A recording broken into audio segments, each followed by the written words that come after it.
Hello, algebra students. This lesson is going to be reviewing all these different methods we've learned for how you can factor different expressions and talk a little bit about how you decide which method you're going to use to factor. Over the years, one of the challenges I've heard from students is this idea of, if you tell me what to do, I know which way to use, but it's hard for me to figure out how to get started with these problems. So this lesson here will address that. So we're just going to look at a mixture of different factoring problems. Before we jump into that, I just want to review the different ways we learned to factor different expressions. Our first lesson in this unit was on factoring with GCF. So remember, when you're factoring with GCF, you're looking at what all of the terms or the parts of the problem have in common. You are pulling what they have common out into the front, and then you've got one set of parentheses in those problems when you're factoring with GCF. Our second lesson in this unit was talking about how you factor quadratics. Remember, a quadratic is anything in the form ax squared plus bx plus c, and all of those are going to factor into two sets of parentheses. We saw quadratics where you would just look at that last number, find a combination of numbers that multiply to that last number and that can combine to the middle number. We also talked about perfect squares, and then we talked about quadratics that have coefficients. So there was a lot of different quadratics that we looked at, and hopefully this video will kind of help put all the things we learned in one place. So with that, we will begin. The first problem we're going to look at is how you factor 8m squared minus 2m. You want to pause the video and try to factor it yourself before we talk through it. That's always a good thing just to see where you're at with these. So if you want, go ahead, try that now. All right. I think a good strategy when it comes to factoring is always start off by seeing, is there a common factor? Could I use greatest common factor to factor this? That's always a good place to start. If I'm asking myself that question, if I look at these two terms and ask, do they have something in common? The answer is yes. So this right here is an example of something you would want to use greatest common factor for. The reason we can't factor this as a quadratic is because with quadratics, they have to have that last term. There has to be a number at the end, and in this case, there's not. So we're going to use greatest common factor. As you look at these two terms, do you see what they have in common? Well, for 8 and 4, the factor that they have in common, the greatest factor, I should say, is the number 4. You chose 2. 2 is a common factor, but it's not the greatest factor. So my GCF would have 2 in it. They both also have m, so my greatest common factor would also have m. They both have at least one m. So our GCF is going to be that 4m. When I find my GCF, that's what goes outside our parentheses. So I would have 4m outside my parentheses, and then I would want to see what I need to multiply 4m by to get these two terms. So I could ask myself, well, 4 times what gives me 8? Well, 4 times 2 gives me 8. M times what gives me m squared? Well, I would need another m. And then the 4m times what gives me 4m? Well, I don't need anything else that's already there, so it would just be 4m times 1, or I guess minus 1 since there's a minus sign here. So with that, I will reveal the answer.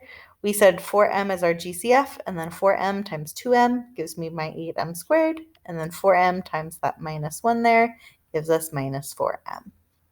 So this here is an example of a polynomial we would use greatest common factor to factor. Moving on to this next one here, same thing as before. I think it's always good if you're feeling okay to try these first to see where you're at. So go ahead, pause the video now and try to factor this problem here. All right, so if I'm taking the same advice I said earlier here, the first thing I like to check for is, can we use greatest common factor? Is there anything all three terms have in common? And the answer this time is no. There's nothing all three of these terms have in common. These two have a t, but this one doesn't have a t. These two both have numbers, and there's a common factor we could find, but this one doesn't. There's nothing they have in common. So the next question I would ask myself is, well, is it a quadratic? In this case, it is a quadratic. We've got this time the variable's t, so it's at squared plus bt plus c. It's in that quadratic form. What that tells me is I can factor this into two parentheses. So the method we're going to be using is that quadratic method where there's going to be two sets of parentheses that we fill in to represent this as a multiplication problem.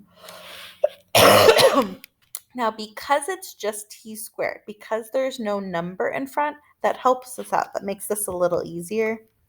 I'm going to add in a little note here. I said because it's a quadratic, it means I can factor it into two parentheses. And because there is no number here, because it's just t squared, that's helpful because it means I can go ahead and fill in those t's. I know it's going to have to be t times t to give me that t squared. That means all we're looking for in this problem is what those pair of numbers that come after those t's are. A reminder, when you're looking for this pair of numbers, it has to satisfy two different things. Those two numbers have to multiply and give you a positive 16, and they also have to combine to give you a negative 8. So we're looking for a pair of numbers that multiply to give me that last number and combine to give us that middle number. If it's not like immediately obvious to you which pair of numbers that is, you would want to write out a list of factors of 16. So you could write off to the side 1 and 16, 2 and 8, 4 and 4. But from that list, you'll see that the pair of numbers we want to use is 4 and 4, because 4 times 4 gives us 16, and you can combine them to give you an 8. Specifically, for us to get a negative 8, I would need both of those 4s to be negative. Negative 4 and negative 4 combined to give us negative 8. Negative 4 times negative 4 multiplied to give you a positive 16. Once you've got those two numbers, all that's left is kind of filling in these parentheses we got set up. Our final answer would be t minus 4 times t minus 4. And of course, for any of these problems, if you're not confident in your answer, you just want to make sure, you could always check all of these by multiplying it out. If you were to multiply this out, what would it give you? Well, it would give you this original problem here. This right here is a good final answer. I did want to share another thing you might see. Do you know another way you could write t minus 4 times t minus 4? It goes back to something we learned in Algebra 1A with polynomials. You could see it this way, or you could see t minus 4 squared. What we were doing with factoring is kind of like the opposite of what we did in polynomials. So back in our lesson, or our unit in polynomials, we learned that t minus 4 squared is the same thing as t minus 4 times t minus 4. Remember, when you're squaring anything, it just means that times itself. So t minus 4 times itself, t minus 4 times t minus 4. So you can leave it like this if you want, but you also can see this just because they mean the same thing. And depending on what you're doing, it might be helpful to have it look like this, or it might be helpful to have it look like this. Both are good options. With that, we will keep moving right along. Got two more problems. Again, I think it's always good to challenge yourself to try doing these first, just to give yourself that practice, see where you're at. So go ahead, pause the video now, and try to factor this next problem here.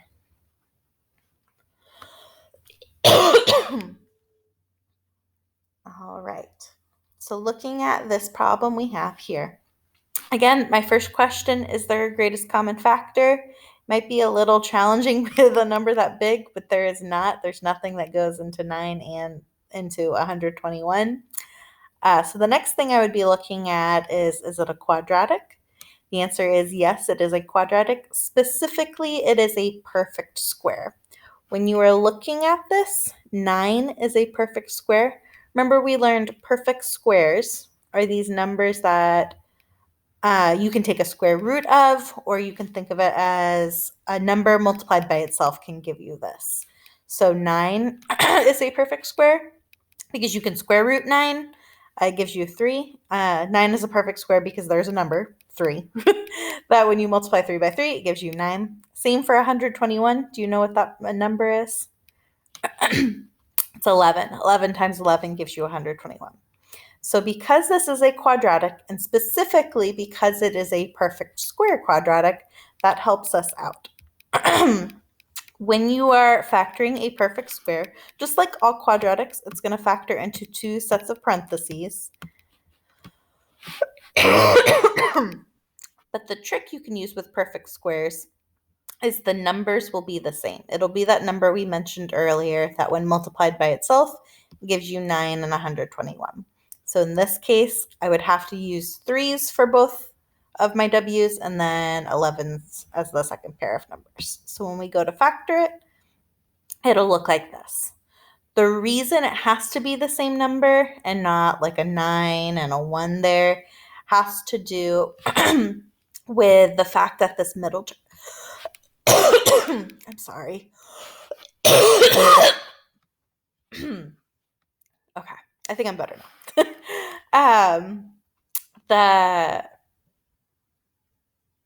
What was I saying?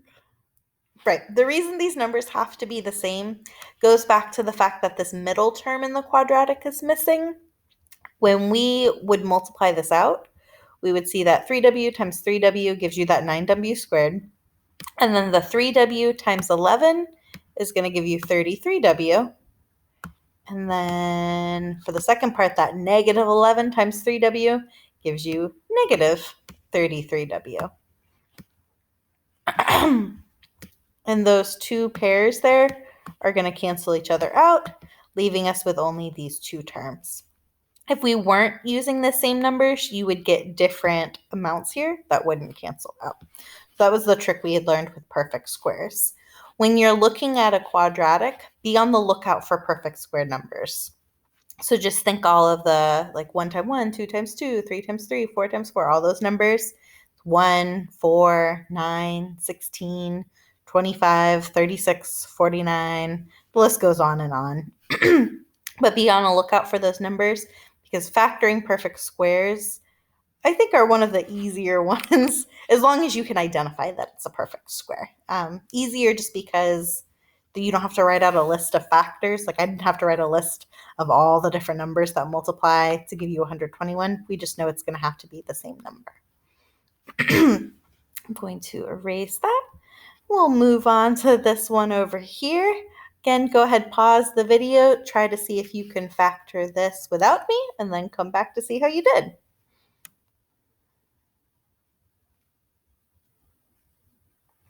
All right. So going through kind of these same steps I've been using for all these problems. The first question I'm going to ask myself, is there a greatest common factor? And for this one, the answer is no. The only number that's going to go into all of these is 1, and that's not going to help me out at all. So my next question, I'm looking at it and asking myself, is this a quadratic? Could I factor it using these methods we've learned for factoring quadratics? And the answer is yes. We've got, it's in the form ax squared plus bx plus c. We're using g's instead of x's, but it's the same idea. This is a quadratic expression. Because it's a quadratic expression, again, that means when I factor it, it's going to have two sets of parentheses. Now, the last part to this is how we're going to factor this quadratic. We've learned there's a couple different ways you can factor quadratics. Notice this time there is a coefficient for that first term. We have got a number right here. And if you remember, that number being right there makes factoring this quadratic a little more challenging. It's a little more challenging because it means there's going to be two pairs of numbers I have to look for. It's not like before where we could just fill in g and g. So because of that, we had the extra steps we had to use to factor quadratics with coefficients. So the method we're using is factoring a quadratic with a coefficient. Our first step was always multiplying the a with the c. So multiplying 7 times negative 4, which would give me negative 28. Do you remember what we're doing with that negative 28? We are looking for pairs of numbers that multiply to a negative 28 that can combine to give us negative 27. So you could, if you wanted, write out a list of all the different factors of negative 28. The pair of numbers that multiply to negative 28 and combine to negative 27 are going to be 1 and negative 28. 1 times negative 28 gives me negative 28, and 1 minus 28 gives me negative 27. The difference with this compared to the other one we did is we are not using 1 and negative 28 in our final answer. Instead, we are using the 1 and the negative 28 to rewrite this middle term. So when I do that, it would look like this. I've got that negative 28 here and that positive 1 here. Remember, we had looked at in this lesson if you had written them in a different order. So if you wrote 1g first minus 28g second, you'll get the same result. The work just might look a little different if that's what you did. We've rewritten it now. I've got 4 terms. I've changed that minus 27g. It's like the opposite of combining like terms. I've got 2 terms now. Do you remember what we do with this? Well, our next step here was we would use GCF. So I would look at these first 2 terms and find the greatest common factor, and then look at the second 2 terms and find the greatest common factor. The greatest common factor of 7g squared minus 28g, they both have 7 as a common factor. And they both have g. For these last 2 here, the greatest common factor of 1g and minus 4 is just 1. So when we factor with the greatest common factor, for these first 2 terms, I'm pulling out that 7g. And then 7g times g gives me 7g squared. 7g times that minus 4 gives me minus 28g. We said the greatest common factor for these last 2 is a 1. So 1 times g gives me 1g, and 1 times minus 4 gives me minus 4. We're almost there. Do you remember what that last step is? Well, looking at these 2, they're like really big terms. Here's your first term. Here's your second term. What both of those terms have in common is that g minus 4. So we would say, I'm going to use greatest common factor again. I'm going to say they both have g minus 4 in common, so that's going to come out front. And then for this first term, all that's left is that 7g. And for the second term, all that's left is that plus 1. And then like that, we have factored that quadratic. Remember, you only have to use this method if there is a coefficient there. If I go back, I don't know if, there we go. But look where that circle is. If I go back to this original quadratic that we did, remember I wasn't doing all that last time. I didn't have to do all those extra steps because there was no coefficient. If you did try using that method, there's a 1 here. 1 times 16 gives me 16. We're going to be in the same place. That method that we just did is really only when you have a coefficient for your first term. So when there is a number in front of g squared there. Now, these are the 4 main methods we learned for factoring in these first couple lessons. I have one bonus factoring question that you're not going to see too much in Algebra 1, but you will definitely see it in the future when you take an Algebra 2 class or if you ever take a math class in college. So I thought it would be fun to look at. And this last one here is going to combine different methods we learned to factor. If you want, go ahead, pause the video, see what you can do with this problem here. All right. So just like all the other ones we've been talking about, I'm going to start off in the same place. I'm going to start off by saying, do they have a common factor? Can I use greatest common factor for this problem? And the answer is yes. Well, yes, we can. Notice that all our numbers have a common factor, a common factor of 2. I notice when it comes to the variables, they all also have y as a variable. And then because it starts off with a negative term, my GCF would also be negative. This is a good chance to review that as well. So we're going to be starting off by using greatest common factor as our factoring method.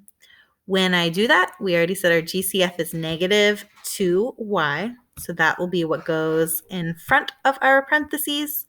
And then as I'm factoring the rest of this, remember you're asking yourself the question, what do I need to multiply negative 2y by to get the rest of these terms here? So we're left with this.